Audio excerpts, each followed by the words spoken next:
Well, welcome everyone to the Prepared for Environmental Change webinar on solar. The topic for today is funding and installing solar in your community. My name is Andrea Webster, and I will be introducing our moderator here in a moment. But first, I'd like to go over a couple of housekeeping issues. So everybody on the webinar is muted, and we ask that you save your questions till the end. But if you have an urgent clarifying question, I'll encourage you to type that into the chat function. And you can find the chat function by hovering your mouse over the video or webinar screen. And there should be a nice little bubble that pops up that says chat. You can click on that and type in your questions. And I or Janet will interrupt the presenter if there's a clarifying question that we need to get answered right away. Otherwise, we'll save questions till the end. So now I'll introduce Janet McCabe, who's the Assistant Director of Policy and Implementation at the Environmental Resilience Institute, and she's our webinar moderator. All right. Well, thanks everybody for joining us. I'm particularly excited about this webinar, although I love every single one of them. But this topic I just think is so important and timely, and we have a fabulous panel today who can provide an overview of solar in Indiana, including trends in the policy context. And we'll get an in-depth look at the solar procurement process, which I know lots of people have questions about. And we'll hear from the Metropolitan School District of Wayne Township, which recently completed a 7,200 panel install that helps power Ben Davis, the largest high school in the state of Indiana. And my only concern about that project is that Ben Davis was one of the major rivals of my children's high school, Lawrence Central, in band competitions. And so I really have to hold myself back when thinking about Ben Davis in a positive way. But we're thrilled that they're moving forward and providing an example for other schools in the state of Indiana.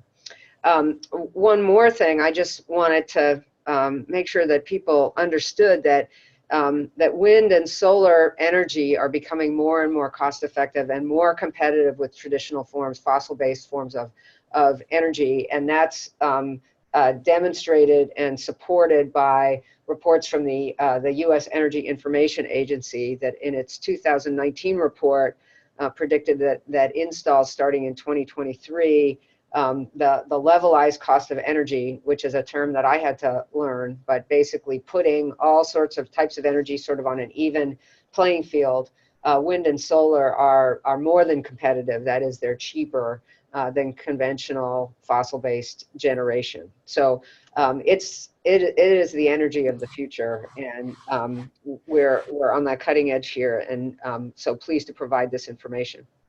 So let me just quickly, for those of you that might be new, say a word or two about the Environmental Resilience Institute. This was established by President McRobbie's Prepared for Environmental Change Grand Challenge, and is an institute and an effort that brings together academics and many others across disciplines to focus on many issues related to climate change, and in particular making Indiana a more resilient in the face of the climate changes that we know are coming.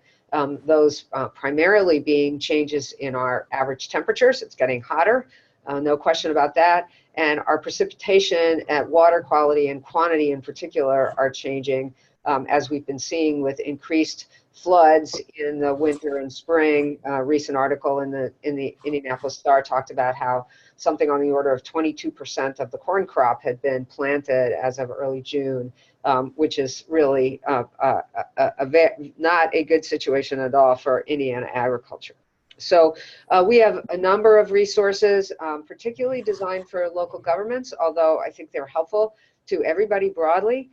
We have the Environmental Resilience Institute Toolkit, which is kind of a one-stop shop for anybody looking for information, especially about climate change and resilience and adaptation in the Midwest. There are many resources out there, too many to be manageable, I think. And our goal with ERIT is to gather Midwest-focused resources on the whole range of issues related to climate change, and also focus on small to medium-sized cities, because a lot of the resources out there are for places like Miami or Chicago, and they're just not that applicable to cities and towns in Indiana. We also partner with IU's sustainability program on the Sustainability Development Program. This is a program that provides free or extremely low cost IU interns, they're called externs actually because they go outside the university, to governments, nonprofits, and businesses that have sustainability projects that they would like to have help with over the summer. So if that's something that's interests you, check that out. And applications for next summer will probably be up in late November, early December. We provide this webinar series, obviously. We're also working on something called the Hoosier Resilience Index. There'll be more to come on that later in the fall. But it is, in a nutshell, it is a tool that will allow Indiana cities and towns and counties to have a sense of their particular vulnerability to climate change, and then a tool that they can use to assess their own readiness for their particular vulnerabilities. So let me take a minute and thank our co-sponsors for this webinar series. These two worthy organizations that serve Indiana local governments. Pleased to be partners with us in providing this information to you. We have over 60 people registered. I think it's more like 75 registered for today's webinar from across Indiana, and also from many parts of the US all the way to Kennebunk, Maine, which is exciting. We're so thrilled that you're joining us. I think that the awareness of the webinar series is building up. Please do spread the word. And we have one attendee, I don't know if they're on today, but who opens up her conference room for, she's a consultant, and she opens up her conference room for people that she works with to come and watch the webinar and have lunch together and then chat about the issues. So that's a great way to reach people, and we hope you'll consider doing that if you're in a position to do so. Okay, I'm going to quickly introduce our three speakers, and then they can proceed and go without interruption. So our first speaker will be Leah Thill. She's the Senior Environmental Planner with the Michiana Area Council of Governments, known as MACOG, which is up in the South Bend area. She is a true expert on clean energy, clean transportation, and clean air initiatives. She has been with MACOG as a technical advisor for the Soul Smart program. She has guided Napanee, Goshen, and South Bend on their path towards Soul Smart designation, and she launched the volunteer-powered Solarized Northern Indiana initiative, which brought 97 new solar installations to the region in 8 months, which may be a record. I don't know. I'm sure that somebody keeps statistics on that. Pete Just will go second. He's the Chief Operations and Technology Officer for the Metropolitan School District of Wayne Township in Indianapolis. He's a former biology teacher who taught high school science and media for 13 years and is the current chairman of the Consortium for School Networking, which is an organization representing the nation's K-12 technology officers. And he's been working with K-12 facility planning and operations for 25 years. And I love it when school facility operators have an understanding of environmental and energy efficiency issues. It's just fabulous. Last but certainly not least is Therese DeRoe. She's the Director of Sustainability for the City of South Bend. Prior to coming to South Bend, she managed consulting projects related to energy efficiency, renewable energy, and environmentally friendly practices for corporate, federal, and local government clients. She has a BS in chemistry from Xavier University and an MS in sustainable systems from the University of Michigan School of Natural Resources and the Environment. So we strive on these webinars to always have somebody who has implemented the particular project in Indiana, and as you can see, we have actually all three, but two of these people have actually done this in their own where they work. So pleased to have them, and I'm going to now turn it over to Leah. Great. All right. Hopefully you are all able to see my screen here and hear me. Are we good? All right. Excellent. I have to add also, I'm a IU Bloomington grad myself. I went to SPIA a couple years ago for their master's program. But I'm really excited to be here today to talk about trends in solar in Indiana. And MACOG really started this work a couple of years ago through the Soul Smart program, which Janet mentioned. And that is a Department of Energy program that funded through the Solar Energy Technologies Office. And the partnership that MACOG has with the Solar Foundation also allows us to provide technical assistance directly to local governments. Since we are a council of governments and a regional planning organization, that partnership works out really well there. And that goal is for local governments to be recognized for working on solar issues, and to make it easier and faster and more affordable for more Americans to go solar. And that includes businesses, residents, and of course local governments and other institutions.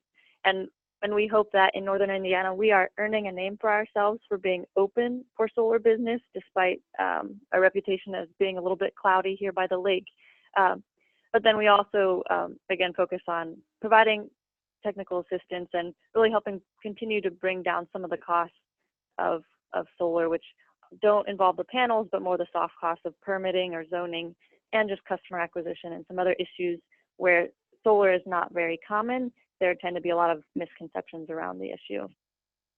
So I mentioned some of the items that we've been focused on. The one I'd like to highlight today is some of the solar readiness aspects. So making sure firefighters are trained and ready to respond to any incident involving solar panels, and then getting inspectors trained. And then also on the community engagement aspect, supporting a Solarize initiative, which Janet mentioned. We ran that in 2017 and are preparing again to do one in 2019. So we're pretty excited about that, but then we're also, I wanted to highlight just in Indiana, the Soul Smart communities that we have also includes Indianapolis.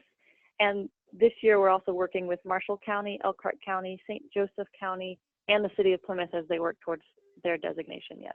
So that's something that really helps local governments get their house in order, behind the scenes, work out the process so they're prepared as solar permits really increase across the state. So the number of designations is now reaching over 300 as well, and we're happy to be part of that here in Indiana. I wanted to deviate a little bit from the trends in solar just to provide some information from the Solarize Indiana coordinator about that aspect, because we do partner with them for our local volunteer-powered Solarize initiative. And that's a statewide network of local teams that's very grassroots, and they do education workshops and help through a competitive procurement process to secure transparent and lower pricing and rebates for private entities that could be residents, homeowners, businesses, faith communities, and others to go solar in an easier way and more affordably as well. And they have a training coming up on Saturday, June 22nd, to help support existing teams and to help launch teams in new parts of the state like Fort Wayne, Northwest Indiana, Southeast Indiana, Evansville, in addition to active campaigns that are running in Bloomington, Columbus, Indianapolis, Northern Indiana, Muncie, and a couple other areas. So if you have any questions about that, you can feel free to reach out to the email address there or to myself, and I can get you connected. This is one way that municipalities can help support their residents and businesses in going solar, because it can be kind of a confusing and complicated process. Not everyone knows someone who's bought a car they can ask for advice, but it can be hard to know who to ask for advice if you don't know anyone who has invested in something like solar energy. All right, so getting on to the trends here, I first want to start with the biggest misconception, at least in Northern Indiana, is that we do not get enough sun. So I like to show this map that compares our solar resource. Clearly we are not Arizona, but I like that this map puts Germany right alongside Indiana, and Germany has some of the highest rates of solar energy per capita in the world, and their solar resource isn't looking so good. It's really on the left end of the spectrum, a little bit more like Seattle than in Indiana. So we do have enough solar, and that's been demonstrated by the many projects that already exist here. So that's probably the biggest misunderstanding that we run across. The second is that it takes a little while for people to catch up to how quickly prices have changed, because it's just been in the last decade that they have really plummeted about 70% on the residential side. We see it's close to $10, and that was pretty close to what it was in 2008 to 2010 or so in this area and in parts of Indiana. And now we're seeing prices for a residential system that are closer to maybe $2.50 per watt. And on this, that's how solar pricing is generally talked about as a total installed cost, not just the panels. And you can see on this graph, you know, that was showing we were closer to $4 3 or 4 years ago, and now we're more like $2.50. And we've seen the same trend both on non-residential commercial scale and also the utility scale has even dropped further than what this graph here shows. So pretty dramatic increases in a short amount of time, and a lot of people are going back and reevaluating if they've thought about solar 10 years ago. Now the picture is looking pretty different and a lot more affordable. There's also, as that trend in pricing has happened, we've seen just a really big uptick in the amount of solar development in the state. This shows 2011 compared to a partial year 2018, just a tremendous amount of growth across large parts of the state.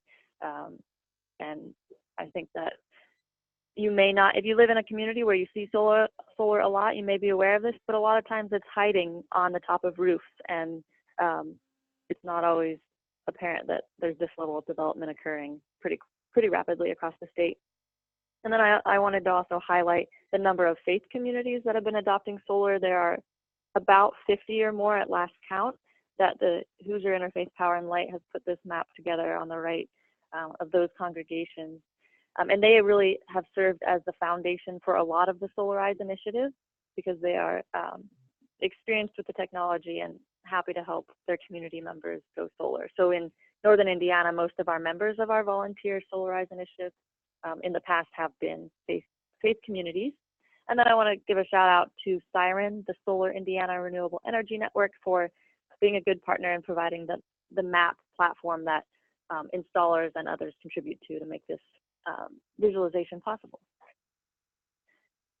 Now on to local government projects. I wanted to highlight a few of the big ones that have happened, and these are all just in the last couple of years with, of course, the City of Bloomington project, and then more recently, Hamilton County Correctional Campus had a large project.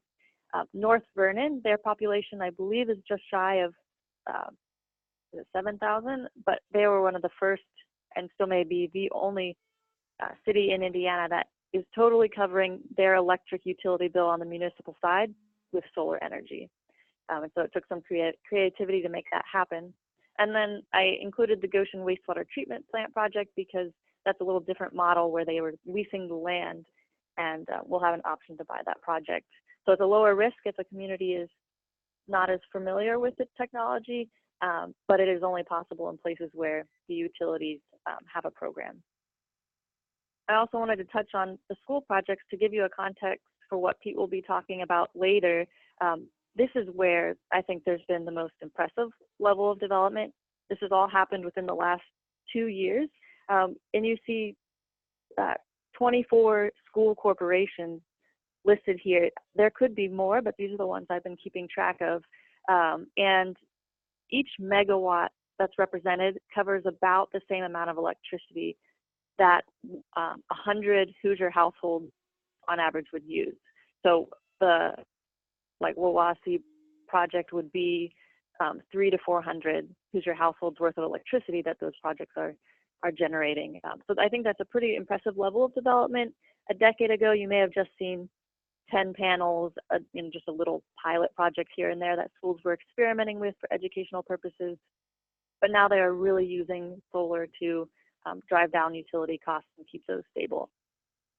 So I think this has been a pretty impressive development, and it's really occurring across the state. You see Evansville and Orleans represented, and most of those have multiple solar fields that cover, say, like a high school, middle school, elementary school there.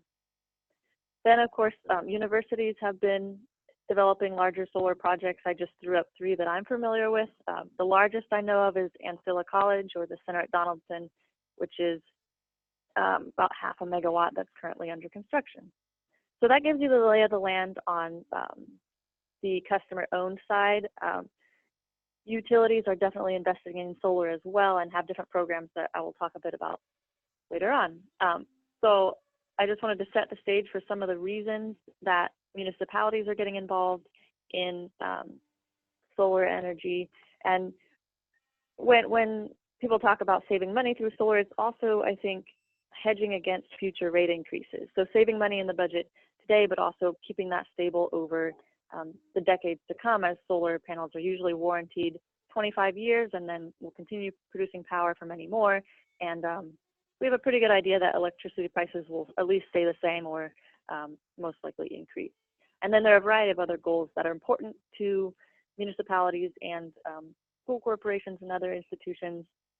With schools, a lot of it is STEM education and getting kids involved and interested in some of the clean energy job opportunities that are out there.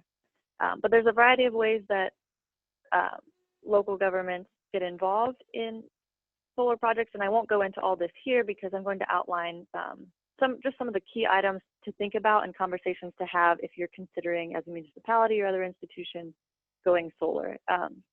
So the first couple things are, it's not just the panels. Who owns the land is relevant, and that there could be different situations where a municipality is just leasing the land to a third party. But then who gets the electricity generated? In some cases, the electricity actually gets sold to a utility instead of being used on site, depending on the setup. But then the thing that might escape notice is that the greenness or the environmental attributes that electricity has can be is divided from the electricity and sold separately.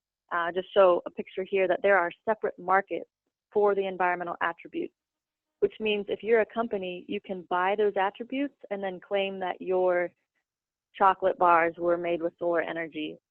But then whoever generated that solar energy loses the right to say that their school is solar powered because they've sold those marketing rights, essentially. So that's something that it's a detail, but I think it's important to understand so that we don't get double counting of clean energy development and how we talk about our projects. Here's the lay of the land on different ways that your institution might get involved with solar energy. It could be as simple as just owning a system, or there are opportunities to buy solar power from a utility. There are also some situations where solar systems can be leased from a utility. Generally, that does not happen in Indiana. And then in some cases, you can lease land to a developer for a check. And then the developer works out selling the electricity to the utility directly. And then generally not in Indiana, but in some cases, community solar farms are possible. So I just want to drive home the answer to what is possible is it depends on your utility. That's really the answer to a lot of questions that people have in terms of what is possible. Investor owned would be NIPSCO, Duke, Vectren, IPL, Indiana, Michigan Power. Net metering is still available until 2032, so about 13 more years from now. If you're under an investor-owned utility, that there may be some misconceptions that it's no longer available, but that's not the case. Duke Energy just announced a solar leasing pilot, so that's a different way of not having to incur the upfront capital cost of that. And then NIPSCO had a feed-in tariff. I believe IPL did as well. So you can really plug into utility programs if they exist, or take advantage of net metering while it's still around for the next 13 years. And then I wanted to highlight that third-party ownership models are something I get asked about a lot. And so I wanted to show this map here that you'll see Indiana's white because the status is unclear or unknown. It's not expressly allowed or disallowed, but there's not been a precedent yet in the state for third-party agreements, which could be like in the form of a lease or a power purchase agreement there. So that's important if you're an investor-owned territory. But on the municipal side, IMPA has built out a lot of solar projects. There's 20 with 10 more planned, and they've really done a lot. And so communities that are partnered with IMPA can reach out to them to get involved or take advantage of net metering or net billing, whichever is available. Then on the REMC side, if you have a rural cooperative, typically they have net billing in a different rate structure, but several of them have actually experimented with community solar projects. And then Who's Your Energy, which is the generation and transmission utility that REMCs partner with. It's like a cooperative of cooperatives.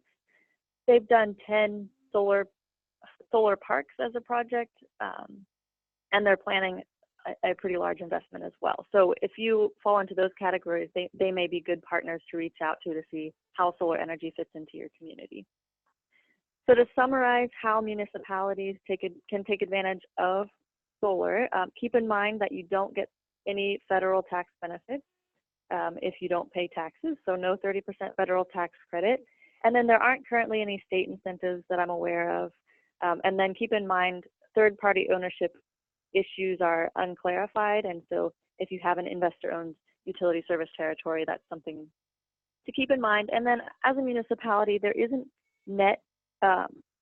aggregate net metering, meaning probably each facility, if they're spread out throughout your community, you would be putting solar panels at each site to offset the use at that site rather than aggregating all those bills and building one solar farm. That's, to my knowledge, not currently possible. So really what communities are faced with is, as a municipality, you may not have the cash. Maybe you can't do a power purchase agreement, and leasing isn't currently permitted in the state generally. And so we can cross some things off, and if you don't have Duke, leasing's perhaps not available. And so you may be left with two options: to buy and own the solar system yourself, or to buy power directly from a utility. Like the I&M solar program is something that Indiana Michigan Power has several solar parks, solar fields up in northern Indiana and one in Michigan, and residents and others can subscribe to that program to attribute their electricity to solar energy. So the last thing I'll leave you with here before I turn it over to Pete is just kind of a simplified diagram on how you can think about how you might procure solar if you're ready to take that step. The first is to decide if you want to just do solar, or if you haven't really taken care of low-hanging fruit, if you want to bundle in energy efficiency because that's always most cost-effective, and bundle solar into that. So if you want to do the solar-only path, there are two routes. If you know the specific site, you know the scope, you would be going one route. The other route is something that Therese will talk about later. If you just have a general interest and you want help defining where that might make the best sense for your community, there's a different procurement route. So under the specific sites route, you would get sites assessed, maybe do a structural evaluation, some preliminary engineering on the roof or the sites that you have selected, and then do a request for proposals to get the best pricing for your project. On the other hand, there's a route that can involve a guaranteed energy savings contract, procuring a qualified provider, and an ESCO that will help develop and bundle those projects for you, and those will be competitively bid through that process. So that's kind of the route that I've seen most municipalities take. Some have gone through the RFC process, some have gone through RFQ, and I'm happy to be a resource and connect you to those communities and provide templates for those procurement documents to help you really get started. And that's all I have.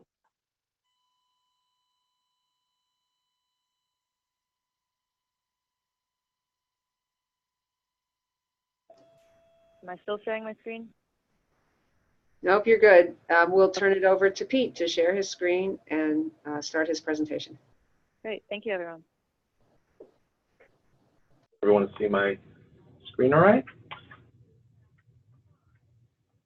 Look all right? All right, so Leah, that was a great introduction to what I'll be talking about. And Janet, just in terms of your concern with mention of Ben Davis, I did teach AP Bio and Bio at Lawrence North for 13 years, so I have an understanding of what you mean. So for us in Wayne Township, this has been a project that's really been to some degree underway for about 3 years. I've been here as Chief Operations Officer for a couple of years and have overseen this. We proposed it initially to the board maybe 5 years ago. The timing wasn't good, and so we proposed it about 3 years ago with two goals in mind. as Leah said, there's a couple of reasons why this is a great idea. For us, we had opportunity and we had some motivation. We wanted to be able to try to reduce our dependence on IPL in our case. We also wanted to lower our carbon footprint. We had a piece of property on the west side of the campus that had been a driving range. We had purchased that about 20 years ago, and it had pretty much been lying fallow with really just part of the cross-country course on it. So we thought this might be a good opportunity to try to reduce our dependence on fossil fuels. We also saw the opportunity, obviously I'm a former science teacher, and see the value here in terms of trying to help our students learn about alternative energy sources. And so we wanted to try to have a way to make that happen as a secondary goal. We also have a phenomenal elementary school kind of scientist who works with all of our elementary schools and helping them understand STEM. As it turns out, Wayne Township Schools has the largest number of STEM certified schools by the Department of Ed. So we find this to be very important as well. So the scope of our project covered pretty much everything. We went out to look for contractors. We settled with Johnson & Mello to pretty much give us a turnkey solution. We did a 37-day advertisement and did all the things we had to do. We also wanted to finance this with no debt. So that was kind of the process we went through. Our installation is a ground array. It was new construction. We went through it into a guaranteed power production contract. As it turns out, we chose Johnson Mello. They are also here local in the community, so that was really kind of a nice tie-in. We also were trying to do something a little bit different. We wanted to try to avoid peak demand charges. And so I'm going to talk about that in a minute in terms of a natural gas alternative to be able to shave peak. We wanted to also have remote monitoring and demand management and a life cycle that would last 3 decades. And the purpose of this is to also try to prevent future increases as we've already seen actually, and I'll get into that in a minute. So we have on the project 2.5 megawatts of ground-mounted solar. It is tracking solar, so we do have that as part of it to try to maximize our investment. And then there's 2 natural gas generators that help us to shave peak. The duration of the project was about 7 months, and it cost us almost $6 million. So here's a picture of our campus. As you can see, that far left side is the area where we had, like I said, a driving range that we had purchased, which was about 20 years ago, and that was our solar farm site. It was an area that had seen a bit of some degree of flooding. We found out that was a result of some backed up issues along the line that we had to clear. That actually delayed the project a little bit because we were planning on installing in the fall. As it turns out, we installed in the spring of 18. That ended up being a good choice because we procured all of our solar equipment in 17, and that helped us to avoid a tariff. It also turned out to be good because of some actions here in Indiana in terms of net metering. So sometimes you get lucky, but we wanted to wait and make sure that after all the earthwork that there was good drainage on our site. So that delayed us a little bit, but that turned out to be a good thing. So in terms of the grading, we had a spillway easement. We had to rework a drainage pond and put a drainage ditch in on the north side. We did a total releveling of the site and then removed an old IPL transformer to get ready. Then we let it sit for 3 months. That allowed a winter to take place, and it allowed us to confirm that the drainage was resolved and we weren't going to have any panels underwater. Turns out that you probably can't produce power as well when they're underwater. So that was our process. So here's a couple of facts in terms of kind of what we did. This is the first synchronized set of generators on the IPNL network that we know of, and the only ones that we know of that are intentionally purpose-built to help us shave peak. The education opportunity for us, we wanted to put learning kiosks in our schools, which would allow students to track day-to-day energy production. And then Rick Crosland, who is that science teacher that I talked about that just works with the elementary schools, he works with all 11, he was going to build, and has since built, a solar energy unit. So this is what it looked like as we were kind of waiting through the winter to make sure that all the drainage was working as planned. And then as we got into the spring, supplies started showing up on site, and we began to install accordingly. The install itself went really well, didn't really run into any issues, and then we were able to kind of have our solar farm kind of begin. The biggest issues really were with interconnect agreements, which delayed us again a little bit longer, but we also had the delivery of the 2 power generators. This is one of them getting put in place. There's the 2 of them at the end of that process. This whole system runs, obviously, is high tech. And so we have a depth controller that is the brains of the operation. It makes sure it's the control that lets us know when it is that that the generators are going to need to kick in to help us shave the peak load. Because of course, one of the things we want to make sure is that we have a really good solution in terms of trying to keep our costs down. And with this really large campus, there's quite a bit of peak load that hits us unexpectedly. We really have no way to control it easily. We've done a lot of things prior to this. So all of our campuses across the school district are LED lighting. So we've done that. We're moving towards, you know, switching locally in terms of occupancy sensors. That's not quite done yet, but there's been a lot of work done to try to manage the loads. And then I've got an excellent energy manager on site who does a lot of things to help with that. But nonetheless, you know, if you've got a big football game coming up that night or a band competition, you know, a lot of lights are going to be on, a lot of power is going to be used, and that's oftentimes also during times when we're cooling, so quite a bit of expenditure there. So this doesn't show the power generators on the north side, but this is what the site looks like. This is our kiosk. So this is what we have up in the schools, and anyone can get to this. Actually, this presentation, if you click on this dashboard, it actually launches, and you can see live what the generation is like. And so all of our classrooms have projectors in all 1,200 of the classrooms. So at any point in time, they can pull it up, get a reading. What's it look like today? What did it look like yesterday? And then we also have some other interesting ways to look at it other than just kilowatts, which is kind of fun for students. So just to give you an idea of what we spend over at the campus, obviously when we're cooling, it costs a bit more.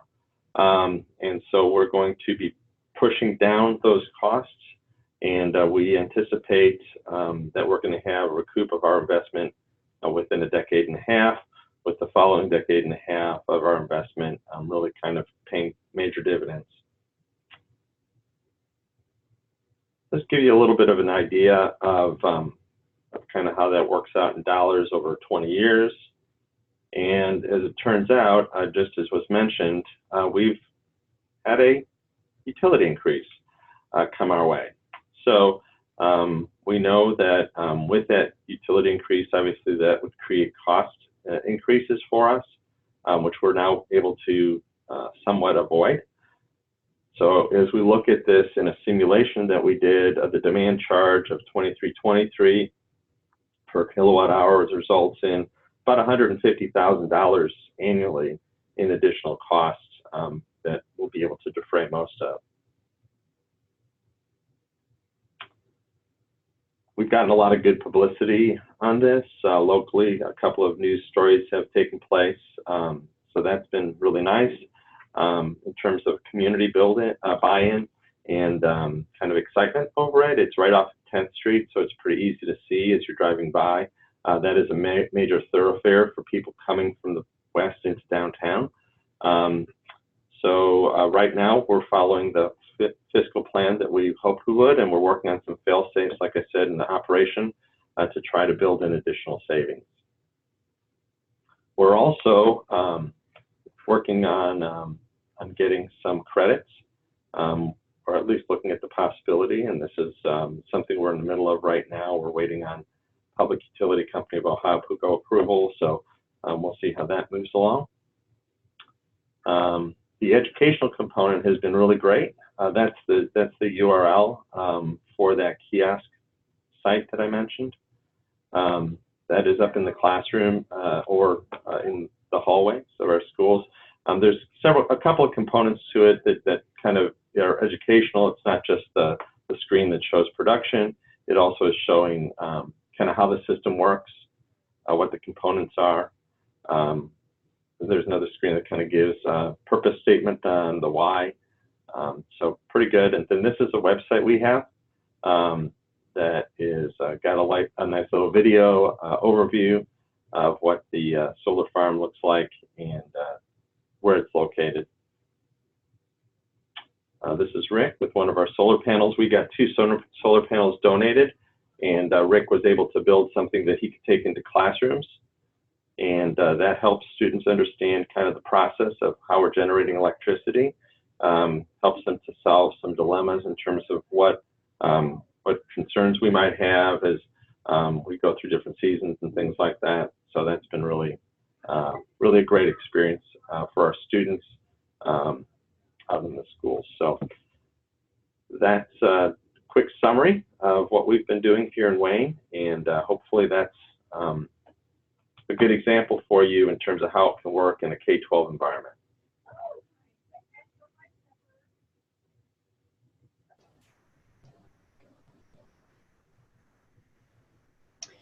Thanks, Pete. That was great. I'm somewhat forgiving Ben Davis now. So if you would stop sharing your screen, and we'll turn it over to Therese. We do have a couple of questions that have come in, and we will pose them at the end. So keep those questions coming.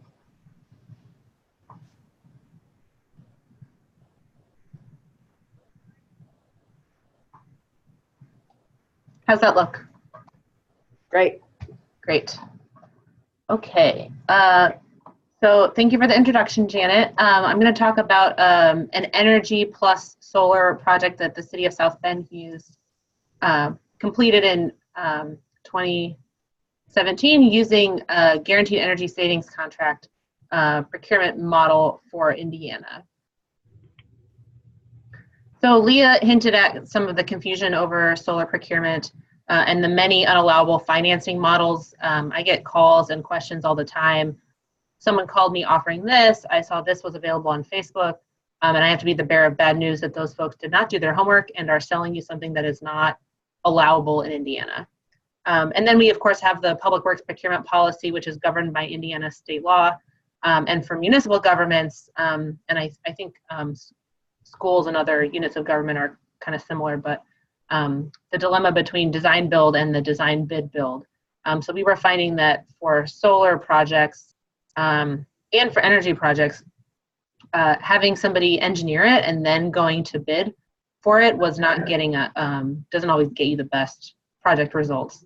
And that in some cases people are hesitant to install something that somebody else designed. So we've been taking advantage of the guaranteed energy savings contract model, which is really one Indiana state policy on all the policies that they don't have that would facilitate renewable energy and energy efficiency. This policy is actually really well designed and really helpful for getting these projects done. So I stole Leah's slide because everybody in the sustainability world knows that to do your R&D, you just rip off and duplicate. So I'm focusing though in on the guaranteed energy savings contract, which he talked about being a tool for solar and energy efficiency combined with solar projects when you don't necessarily know the scope and you need a little bit more of a design partner than in order to develop the project. So what you're really procuring is a qualified provider. So you're doing an RFQ and you won't have a price there. So you partner with your ESCO to develop what that project is going to look like, and then the ESCO goes and gets the contractors to install that. So this is my most exciting slide. So I'm glad. I know you're all excited about the acronyms and the code references. So guaranteed energy savings contract is just Indiana's terminology for an energy savings performance contract, which is what you'll see in other states, and generally that's what these types of projects are called. I have a link in here to the Indiana code that governs guaranteed savings contracts. Your legal team will want to read this in detail. It's maybe, gosh, 3 pages long, but it's important to kind of know this back and forth before you go into a project like this. So guaranteed energy savings contracts are available to, in Indiana, schools, libraries, public utilities, any other political subdivisions. So it's very wide open as to who can participate. So for example, the city of South Bend has done one, St. Joseph County has done one, the St. Joseph County Airport Authority as a public entity has done a performance contract under this procurement law. And then I also provided a link to the Department of Local Government Finance. DLGF has a whole page just on performance contracting. And they do have a list of qualified providers. So the only folks that are eligible to respond to your request for qualifications need to be listed both as an engineer and a contractor in the state of Indiana. So they must be on this list that DLGF has on their website. I'm also going to have the ERI team send around a pretty good article that summarizes how the performance contract works from a general level. I've been doing this a long time, and I thought this article was excellent and brief. So I encourage you to read that to kind of give yourself some extra context for my slides. So this is kind of a visual of how the cash flow works for a guaranteed energy savings contract. So your baseline, and Pete alluded to this a little bit. So your baseline is your day-to-day energy bills and your operational costs, including your maintenance. And we expect utility prices to keep going up. So we know that there's going to be an increase in these operations and maintenance costs. As energy costs go up, wages go up, nothing's going to stay the same. So we expect those prices to increase over time. So once you do an energy project, you have your smaller blue, you have a smaller blue area that's your reduced costs with performance contracting. So you can see that they're still going up, but they're going up starting from a much lower baseline. And then the savings that you had been budgeting for your energy and operational costs, you can now use to pay off the project over time. So instead of spending an extra $100,000 on your electricity bill, you can spend $100,000 on the bond payment. But the beauty is that once the program ends, all of those extra savings now accrue to you, the customer. So after you've paid off your loan, you get to keep all of those. That $100,000 now goes back into your budget and to be spent on other priorities. And you're avoiding additional budget increases that would have been required had you not done the project, because we know that costs are always increasing. So some of the common measures, the process involves a detailed study and kind of optimization of your building operating, how it operates and how it's maintained. So you can resolve problems that have occurred during design and construction, problems that have developed throughout the building's life, and there's a lot of benefit to doing that. So the most common performance contracting measures are lighting, heating and cooling replacements, motors and pumps on all your equipment, heating, cooling, chilling, water distribution, controls for all those systems, and then retro commissioning, going back and looking at the settings, the controls, the equipment schedules, the mechanicals, and optimizing and tuning up all of those Some advanced measures that you don't see in every project would be like what we're talking about today, renewable energy, energy storage, and then tools for controlling your demand or participating in a utility curtailment program, trying to smooth out your energy bills by avoiding those peak on and off times.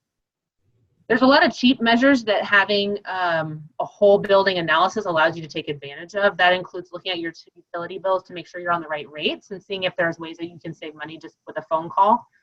Tweaking the controls and settings and schedules, I guess I mentioned that. But those are all really cost effective and kind of free bonus things that you get just from having professional engineers do a whole building study and look at all of your energy bills. So I definitely think that's a big perk of performance contracting.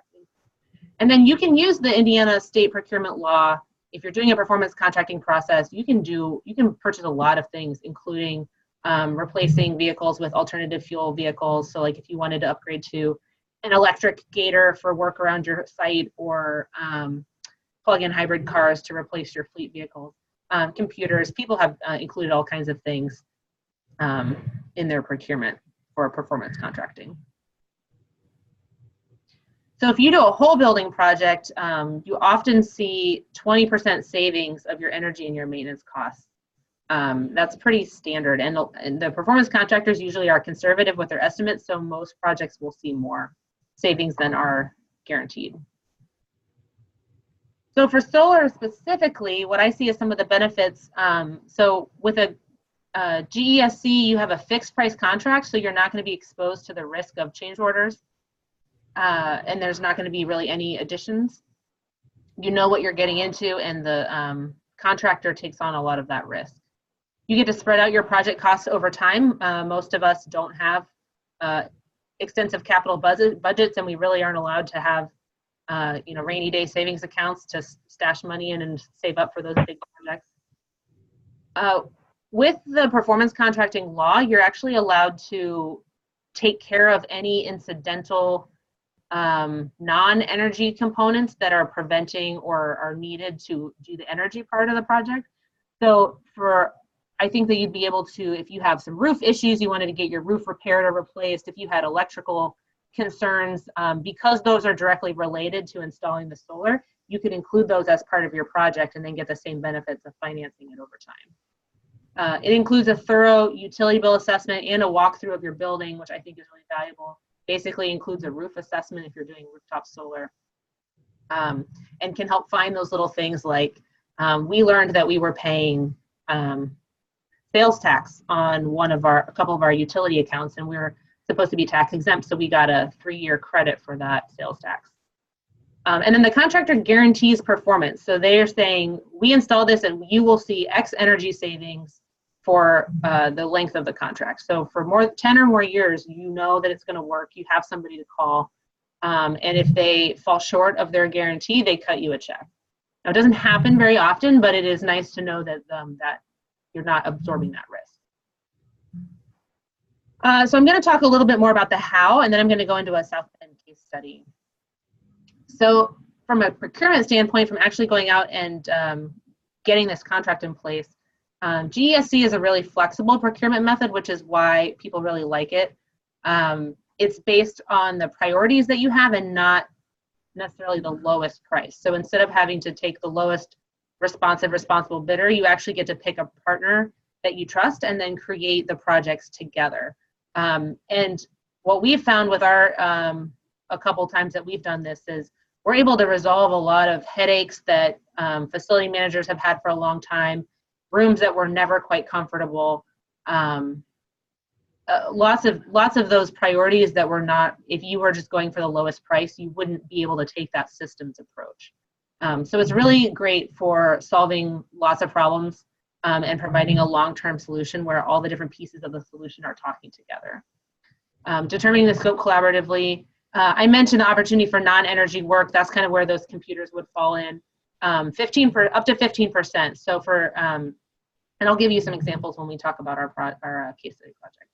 So, and then the ESCO is the general contractor, and they select all the subcontractors. So the state procurement law that governments would typically have to follow won't apply because the ESCO is selecting all the subcontractors. So they can pick, they'll shop around for the best price, but you can also request that they use a minority-owned subcontractor or that they use a local subcontractor. You can ask them to work with different kinds of businesses based on your organization's priorities. So, and I already mentioned that you reduce the risk of a project overrun because of the fixed price contract. So that's basically how you get started with the procurement part and actually selecting your provider. You would release a request for qualifications, generally stating the scope of the project, knowing that you will build it over time with the selected contractor. So here's a little bit more about the process. You start with a site visit and agreeing on the objectives, and this is where your facility staff comes in and says, here's our issues. So for solar, it would be something like, we want to get as close to our load as possible, or we want to have an overload, over generation so that we can sell it back to utility, because that's an option that we have, or we want to shave our peak in the summertime. So there's different objectives that you can set. And then the detailed facility study, they actually do an investment grade audit with engineers to determine what the opportunities are. Then they install the measures. They, over the course of several years, will come back and make sure that those measures are working, that the equipment is working, that the schedules that they set and the programs that they created, the control system that they put in are operating correctly. And then the savings continue over time because you're running this new equipment. So in a traditional contracting process, you would think of this as the first half would be like a professional services contract, and the second half would be the construction project. Under performance contracting, it's basically the same. You get to use the same contractor for both pieces. So next, I want to talk a little bit more about the financing. With the financing, this is always a question that people have. So you've selected your partner, they've developed a project for you. Now you have to figure out how to pay for it. The contractor gets paid the whole amount up front. It's a fixed price contract and they want the lump sum, but they'll work with you to help you find financing separately that will allow you to pay them off. So usually there's little to no upfront funding required because you're doing because you're a government entity and you're doing an energy project, you have access to low interest financing. So that could look like a tax exempt lease purchase or an installment purchase, or you could go into the bond market if your project is large enough. I showed you on that graph that you're reducing energy and maintenance bills, so that frees up some funds for debt payments. Not all projects are going to pay for themselves with savings. That's kind of a threshold that the partner sets. And it depends on how much non-energy work you need to get done also. So some people are like, I want to get rid of all of my headaches at once while I have these contractors here and we're tearing up the building anyways. So they may load that up with a bunch of stuff that has to be paid for from capital. Or you could say, I only want it to be paid from savings, and then the project costs will have to equal the estimated savings. Another benefit of financing is that you can work with a partner to contribute upfront funding. So if you have a donor, or you have a grant, or you have a capital fund that was set aside for a certain project, you can use that up front to pay down your ongoing payments. Some investors are really interested in these projects, and in some places, those investors can actually access tax benefits, and then that lower price gets passed on to you as the customer from the lender. So because these are energy projects, they tend to be looked on favorably by certain lenders. So we're out of time. Do you want me to do this case study, Andrea?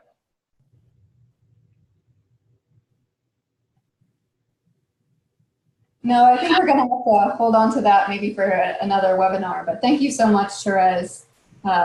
It was incredibly informative to find out about a funding mechanism that works for local governments and schools and libraries here in Indiana. So from here, it is almost 1 o'clock, but we are gonna go ahead and go over a few minutes extra so that we have some time to answer many of your questions. But because we are so close to time, I'll ask that if you have a question, please enter it into the chat bar and I'll ask them from here. So Therese, one question that came up that you might be able to answer is, can the guaranteed energy savings performance contracts be used for private schools? So if you are not required to follow the same procurement rules as the state of Indiana applies to public entities, you don't need to follow all these rules, but you still can enter into this type of arrangement and go and get your funding and pay it off over time. You just would have less rules and less paperwork. So this model could still work for a private school, a private hospital, a university, for example, could take advantage of this model. And also, this is probably for all of the panelists, do you have any experience or information or data regarding the particulars to ensure a solar installation?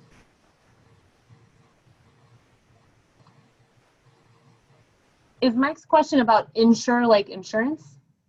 I think so.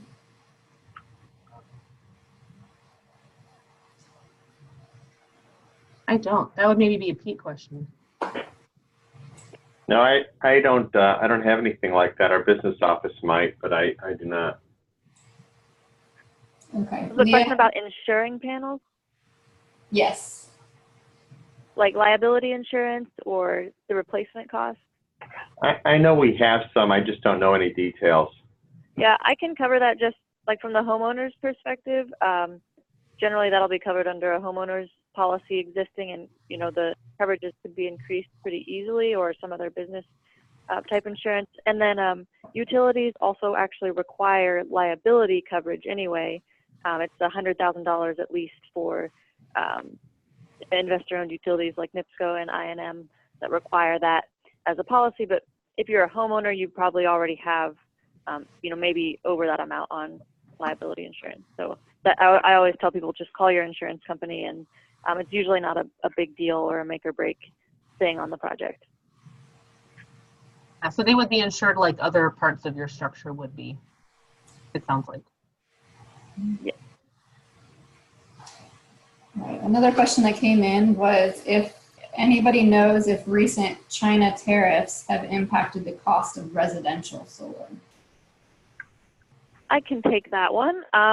There was not as much of an effect as was expected, but part of that was because the panels themselves only make up maybe a third or less of the cost of the whole system. And so that increase is diluted down because of that. And then in addition, there were some other policy changes in China around the same time over the last year that actually have flooded the market with panels and helped hold down the costs globally on solar panels. So they did not rise as much as anticipated because of other market factors. And then over time, we'll just kind of see how some of the other tariffs like steel and aluminum also, you know, those have some impacts. So so far, we're not seeing prices increase dramatically. And at least for the Solarize initiatives, we're seeing prices that are comparable to 2 years ago.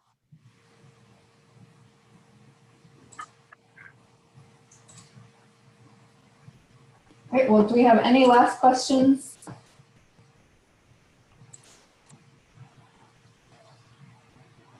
All right. Well, Therese, I'll ask you to stop sharing your screen, and then I'm going to share mine.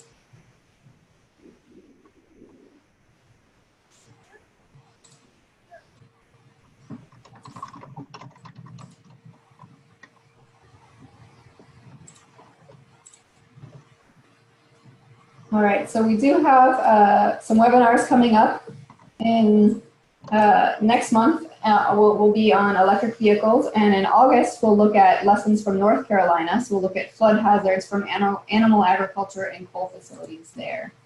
So thank you all for joining us today, and we'll look forward to connecting you with you on future webinars. And I will be in touch with an email to all registrants with any resources that we mentioned on today's call. Thank you so much.